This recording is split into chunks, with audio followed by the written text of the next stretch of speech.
secret behind WildFire? Secret behind WildFire, tolerance. I tolerate it a lot. Yeah. Not for No. tolerance. No. So how you kept this band together for such a long time?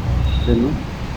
I just knew these are the guys I want to play with. Because we had a lot of things in common, especially with music, taste in music, and also the personality, sharp, easy, Koba is like a neutral guy. Laid back. Yeah, no hassle with it. But sharp and CJ, we sort of, we had our arguments and ups and downs. Sharp if the band came back, many times, you know. But the reasons he was very ambitious to do things on his own. And then it's really suddenly realized that on his own is not the, he can play alone on his own with his daughter, yes, fine. But the other musician is not the same chemistry. The chemistry with wife. So, and also, you know, I had a spiritual change, you know, spiritual life. I became Sai Baba devotee. Through him, I learned a lot. Have you met him? Yes, I didn't meet him personally to communicate with him, but when I went to see him in a place called Kodak and in India, I had a letter from my hand and my coffee in my other hand. I was peeling down and walking. Then I turned and he came this way and I turned again and waited. He came right up to me, looked into my eyes, took my letter, blessed my letter. So has that helped in your musical career? It helped me everywhere. Because I started reading these books. And I started reading about his life, why he is here, who he is. A lot of people, a lot of things talk about him. A lot of bad things about him. He is this, he is that. You know, but without knowing. And they just pass rumors. Yeah. So for me, when I thought, okay, who is I don't know. But this girl I met one day. She introduced me to Sai. And I think that was a role in my life to introduce me to Sai. Like to take me there, you know. And then, he changed my life. Then after a few years, I went to another place. There was a couple from India, they're from Chennai, Amma Bhagavan and Tatu. There was a spiritual deities. And through them, I saw lots of miracles and a lot of things started changing my life. You know, so I follow him. I do follow him. I get advice, I pray, I do puja, stuff like that. Yeah. Because since I started WildFire, I have never failed. I had bad times up and down, but since after I started following Sai Baba and my life started to form. You know, I stopped being greedy, I stopped loving money, I stopped loving material things, I stopped trying to prove to other people that I'm doing well. You know, a lot of things I sort of understood it's not important in life. What's important in life that you're doing, you're always happy or you're not unhappy. You know, nothing can make me unhappy, angry. I used to get angry a lot. I still do, but that's only for short term. Then I'm quickly back to normal again. So the day I don't get angry at all, that's the day I think I have really achieved it. But it will come. It will come because now it takes a lot for me to get angry. Yeah. Really a lot. And those days for the slightest thing I push my temper, leave the band, take everything, run away. But one thing I did was I never stayed in trouble. If I didn't like something, I quickly moved on. I left Purple Rain 4 times. I left the band Friend 4 times. And there's a band called Gypsies from Austria. I left the band twice. That was the biggest mistake I made because Gypsies were a pretty good band. In the sense, musically it was not that good, but they were nice people, nice guys. And I left them to come to Sri Lanka and play Purple Rain in 1986, 87. That's the biggest mistake I made. Purple Rain was fantastic, it was good, but these Gypsies was... Not the Sri Lankan Gypsies? No, this is from Austria. Austrian. Gypsies from Austria. These guys were very nice to me. They used me. They used everything that I could do. I was playing trumpet, I was playing keyboard. But you still left them? Yes. I thought I want to be with my friends. The age, I think. Back No, in the day. it was just Jeffrey is my buddy. So when I love playing with Jeffrey. We had fun off stage, on stage. It was good. But then there were other issues that we had also. Like in stage. Not finding. I never left a band for money. Because the money was good. Never. Speaking of money, can a person make a living out of music alone? Yeah. You do it properly, yes. I think anybody can do anything. But if you're thinking of surviving, then it's a different story. You don't want to survive. You want to live. I'm not surviving. I don't believe in surviving. That's in the jungle. You have to survive among the animals and stuff. But if you're in land here, you don't have to survive. You don't have to, I have to survive. You have to do this, you have to survive. No. You have to first make up your mind and say, I'm going to live. Because there are many ways you can be happy. You don't really need to make a lot of money to be happy. You have to cut down. If you don't have money, cut down on your expenses. That's it. I used to walk. I'll tell you my story. There was a time, after I came back from Switzerland, I used to take a tuk-tuk. So I couldn't take more taxis. Then, I was still not, I didn't have money, I was down. Then I stopped taking tuk-tuks and I took a bus to save the tuk-tuk money. Then came a time where I walked to save the bus fare. You see, you understand? That's how low I went down. But I still didn't give up. I did something. At that time I used to teach for free. And I kept on teaching for free. I didn't charge money. I never charged money for teaching. Because I think that's something you should share. Give. But somehow, by doing these things, I started getting work. Got my band back together again, WildFire came back together again. So, I didn't complain, I didn't worry, I didn't think, oh my God, what am I going to do next? I didn't tell my God. Will I sell my guitar? I said, no, I didn't complain. And then something did happen. Jobs started coming, the band got together. But still the band couldn't continue. Then only I got this offer to work, God, do my money. That really helped me. So if you have faith in yourself, if you are nothing, if you are complaining and becoming like, oh, I don't have, thinking you don't have, you will never have. The universe law is what you will get.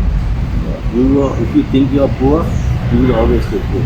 If you think you are going to get rich, if you think if you have enough money, you will always have enough money. If you think I have too much money, I can give somebody else, then you will have too much money and can give somebody else. Yeah. You can help others. So my advice is anybody is, even if you have 10 rupees, give 5 to somebody else. And because that way you will, it's like telling the universe, look, I have this 10 rupees is enough for me, I give you 5 rupees to you. You will start to give you.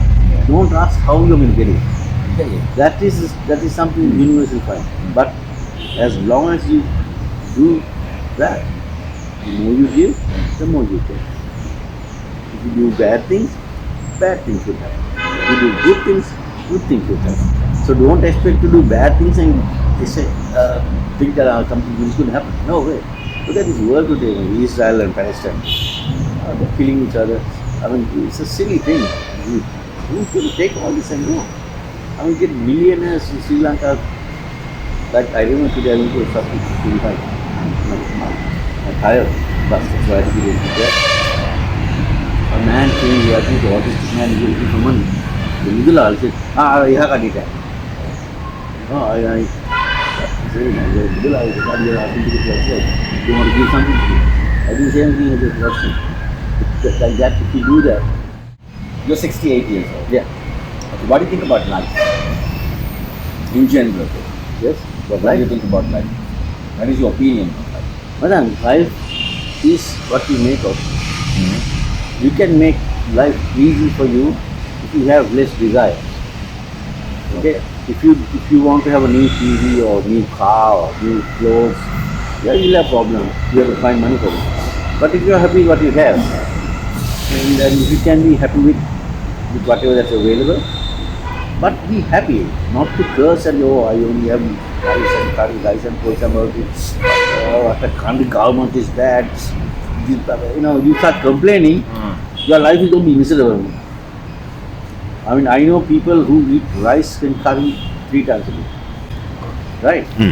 They eat 3 times a day. And they don't eat just little bit. They're like that. They eat rice, eat something bigger and all. So my advice to those people is, here's a chance. If this gone up in price, carrots are 2,000 rupees a kilo. Kilo. 3,000 rupees a kilo. Right? Don't buy carrots. Too expensive? Yeah. Buy something that's cheaper. Don't have to have 4 different vegetables.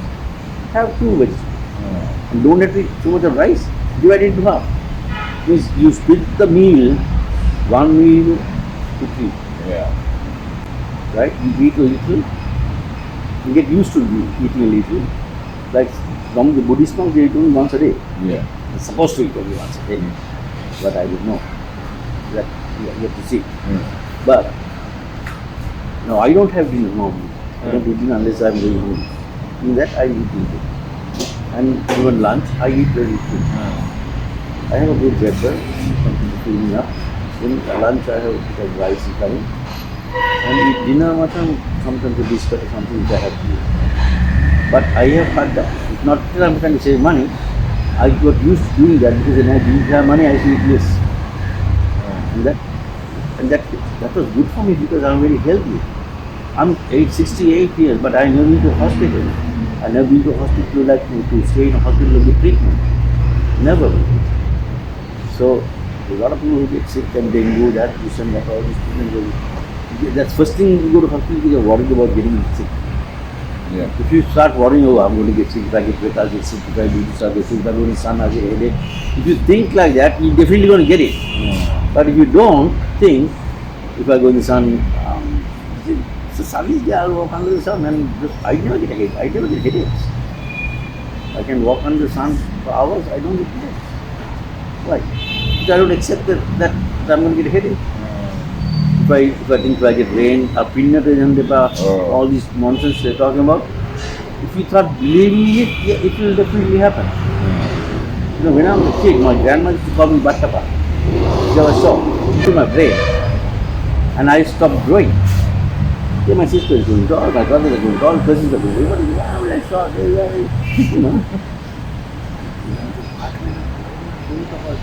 Then one day I heard someone,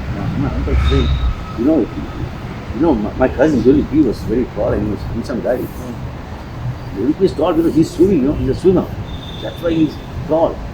I heard this. Oh, shit. I'm going to start swimming. So I joined I told my grandma, she enrolled me in the St. Thomas College pool. He told me swimming club. And I went there, now they are going to teach me. I was watching the kids learning, they put the hand there, and start kicking and looking at me. I learned on my own. And from the pool, I went to the sea. I swam in the sea, free. Nice. I swam for races. I was a lifesaver. I joined the lifesaver club in Kinross. So I did all that because of being tall, and I started growing. Now I'm like 5'6". Luckily, if I had heard it earlier, would have been much taller like my brother. But see the thing, my grandmother put into my head, cut the bomb. So that, because he's short. And I became short. You understand? So I think my advice to parents is don't ever tell a child something bad about you. Always tell me, you are good, son. You're looking good, you're handsome, you're tall, you're beautiful. I want to say you're useless, all I got was from my family. My uncle and just like a very bad. Yeah, like this, what are you going to do playing music? You learn about 300 rupees a month. All that crap they were telling me, but I didn't listen. It came this way and it came the other way. I said, sorry. I said, I'm going to do what I want to do. Because when you're down, nobody's there to help you. Nobody gets, hey, hey, I'm sorry, you studied and nothing. They wanted me to go to politics. I studied law and type. I did it for a while, but I was bored to death. You want a good job, right? No way, forget it. So I didn't study in school. I hated school. The was the most boring place I ever been in my life. Because there's nothing interesting in the school. There were some girls there. That was interesting. Yeah, that was interesting. Yeah, that was interesting. What's this school? Alithya school. There you Oh, go. right, Yeah. okay. But what I learned in school has nothing to do with my life. Of course, yeah. Nothing.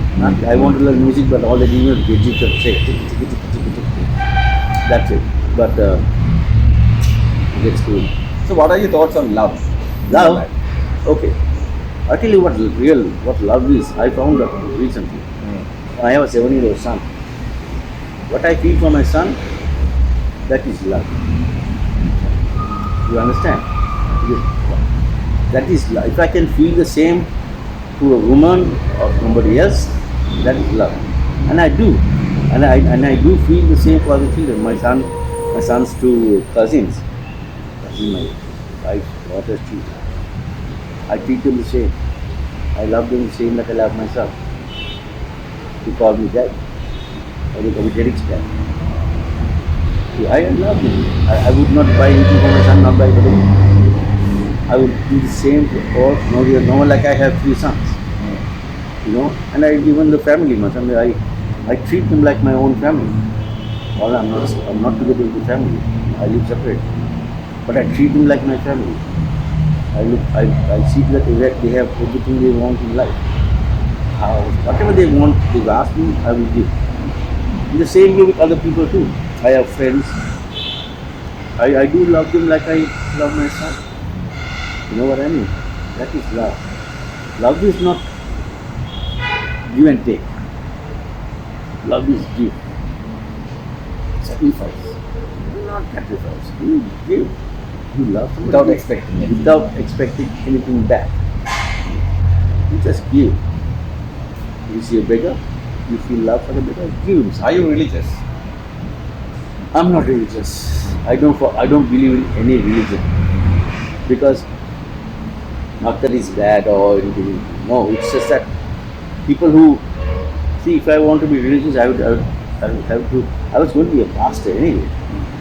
If they want to teach religion, they have to teach religion properly. With all these religious groups, Catholics, Anglicans, Buddhists, Hindus, Muslims, they don't follow the true religion.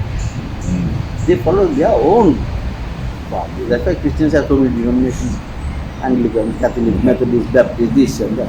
Why? It's the same bloody religion. But why do you have to say different things? You understand? It doesn't make any sense. But then we have Pastor Jerome. A lot of people don't like it. They think he's a fraud. But I don't know. I thought he was a fraud too. But I know people can't just love him for nothing. There has to be something. There has to be something there. Like I know Pastor Kirby. I was going to ask you. I was dragged to Kirby's by a friend of mine, sister. They were talking about Jesus, they were talking about Bible, they were talking about Babylon, and all these things, and they were praying, and it was a happy group, you know. And I was just, you know, because I had to go. I was not interested in going. I had to go. But then they all got up and they started praying and this and that, and suddenly we were looking down and we were saying, there's somebody in this room today who is having a very painful back, like, you know, backache or something. And actually, people in Europe, that I had a big problem in my spine, and I couldn't bend sometimes without very difficult. But that day, you know, the body talking about me, that you only open one eye like that. And he's looking down in his face. If you're the person, bend backwards. I went back. And still looking at Kirby like this. And then now bend forward and do something you couldn't do. And I bent and cut my toes. No pain. Oh, hallelujah. Man, this is great. Heal me. And up to date, I don't have the pain. So about 14 years, just when Kirby started. So I started going there. And at the same time, they were all looking inside the mouth. Everybody. And I asked, why are you looking in the mouth? No, he said, somebody has got silver fillings. The I had this porcelain films. I did in London many years ago. And I said, I have some films. Then he looked, you know this chef Ralph? Well, yeah. He looked into my mouth. He said, you have seen your films? I went to the barber. Look, yeah, they are silver. He said, my porcelain has turned into silver. So this is great. So there is something. So what I'm saying is, but my path was Sai Baba and Amma Bhagavan Kalki Bhagavan. I have seen so many miracles happening at Sai Baba, how we materialize things. There's no trick to it. I mean, you know, he's just getting a suit, something here, and suddenly he does this and the chain comes out, vibhuti comes down, he just materializes things. It happens. Then Amma Bhagavan Kalki Bhagavan, the same thing. And if I go on, it will be long story, but I saw miracles. There's a lady called Kumari, when she's in the puja, when she's praying and singing mantras. Suddenly there's a little red dot appearing here, yellow dot appearing here, and then it becomes bigger and bigger and bigger, and then like a lump of chandanam and kumkum. You know, the Indians do that. And then she puts it all in the paper, then again it keeps coming. Sometimes when she's praying, her hands start to shine, and then sandalwood oil started to drop from my hands. This sandalwood. Then the day I got my visa to go to London, they refused the visa twice. And she said, go the third time. I said, look, third time we normally don't give visa, but we'll take it. I got to get from Sri Lankan Airlines and gave the visa to me. But the visas, I was so happy. I took this guy got very close to my sound and time, you know. He had a bike. He's a bit young, my brother. He's going to give her this. I want to buy some fruits for her. I said, she said, thanks, I got the visa. So I took the fruits and I went there. There's only Kumari was there, Dr. Ram, he passed away. He was in the house. And there's a little girl there sitting from the help. And then I gave the offerings and then Kumari said, thank you, great Bhagavan. And I was about to go. Doctor gave Kumari going to a tram, to a state. So I sat there, Pradeep sat next to me. Kumari was what happened with this, her glasses fell off. She went like this and put her hands underneath Bhagavan's feet. As she put the hand, it came up. His hand was full of thick liquid that smelled like sandalwood. Where it came from, I don't know. But it filled her hand. And the smell around the room. It put on my head. Pradeep said, doctor said, the little girl said, thick liquid. I didn't wash my hair for about 2 weeks. Because the smell was still there. And every time I went to India, to the Mandir, the Amma Bhagavan, Kalki Bhagavan is, in a land India, I get the same smell. That's where when I go to the ashram, I get the smell. So always I get this smell. When I get it, even now, when I'm sadly sick, not right now, but if I'm sadly going somewhere and thinking about something and I get this smell. Come from nowhere. I don't know how my is Bhagavan is a. So you more into a spiritual path? Yes, absolutely. That's what everybody should do. Find your own religion, own path, and see what's good for you. So, I'm talking about Pastor Zero. So I recently I got some messages from a friend of mine, and she wants me to come and visit her. So that's the miracle day. So I'm going to go there. I'm not going as a skeptic. I'm going with a positive, open mind. I want to see him.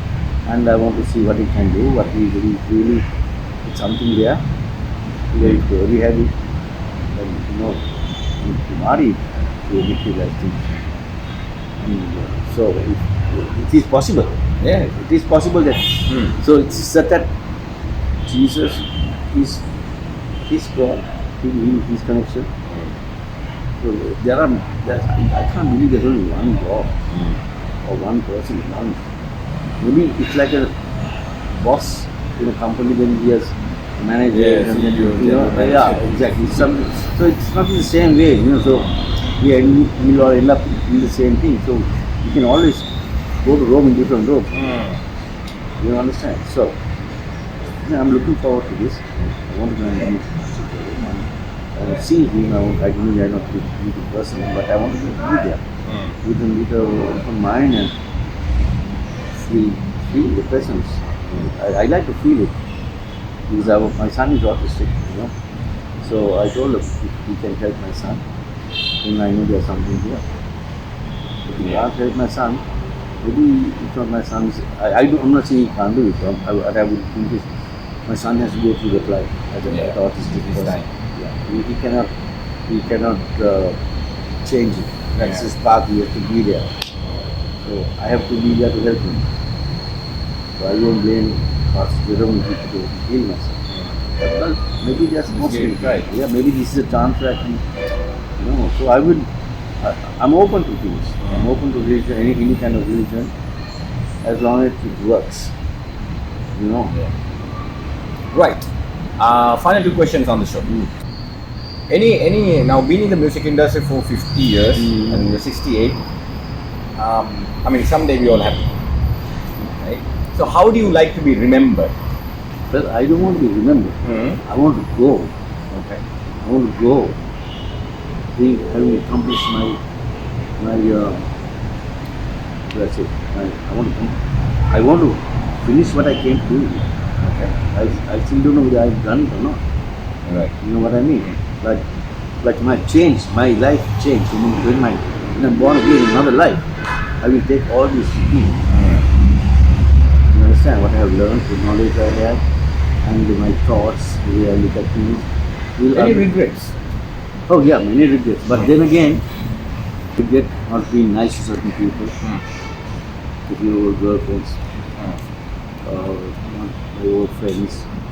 If I had not helped anybody, I had the chance to help, I didn't help. Those things I regret. I wish I did it. I don't want to go through this, but one guy committed suicide, and I didn't stop him. This is going back many years ago. I could have spoken to him and said, don't do it. But at that time, I didn't understand that for him to very necessary to commit suicide. Okay? And so I thought it is his wish, he should do it. But I regret that I didn't stop him. Things like that I regret. I should regret a lot that I didn't study music as a child. But then again, what I am playing right now is that I still have a lot to learn. And you know what I mean? But if I have learned everything as a child, then there's nothing to learn anymore. Then it's a problem in life, becomes very difficult. I knew a good trumpet player called Tom Meneses. He came to Afghanistan to play, brilliant musician. Brilliant musician. I think he was so frustrated that he stand up. So he started drinking and because he could have played with any foreign band. He could have gone and played with Charlie Parker. He's such a great musician, perfect musician. And nice guy, humble, nice person. But he got alcohol because he was so depressed about not being able to play with that. And he was playing with me and I'm thinking such a brilliant musician playing with a guy like me. Beginner playing with me, tolerating my playing, So like that. So I wish, I think if I get a chance to help musicians in this country to develop their skills and to learn many things before they start to work on music, getting the right thoughts, how to learn properly. I have put up a video. Anybody can go to that. It's called Edit Pick Method. This is free. I'm not asking anybody. Right? Yeah, guitar. I'll put the link in the description also. I did that. No, I'm not asking for them to like it or to subscribe. No, I don't want that. I don't want any money out of it. I just want to help people to become better guitar players or bass players. This method I have developed. I taught a guy in Maldives during COVID to play melodies after 5 lessons. This also in the second video. He's testifying how he came to learn it. There are 5 guys and 4 guys left. He's the one who wanted to learn. After 5 lessons, he played 3 songs, melodies. Wow. And if you look at him playing, you won't believe that he only learned after 5 lessons. Because he's holding the guitar, he's playing the technique. Yeah. I get these things right first. Before I teach any song or chords or anything, I teach them how to play the guitar properly, play single notes, picking, counting, time in their head all the time. Now I can, I had a bad timing. Like since I was so frustrated by not playing, so if I get a solo, I would just play my solo without even listening to the band. So I'd be in and out of time. So, but I kept it. Now I can play. Thank you so much, Derek, for being on the show. Thank you. And let's catch up again soon. Thank you so much. No problem. Catch up with you, bro. I gotta go pick my son.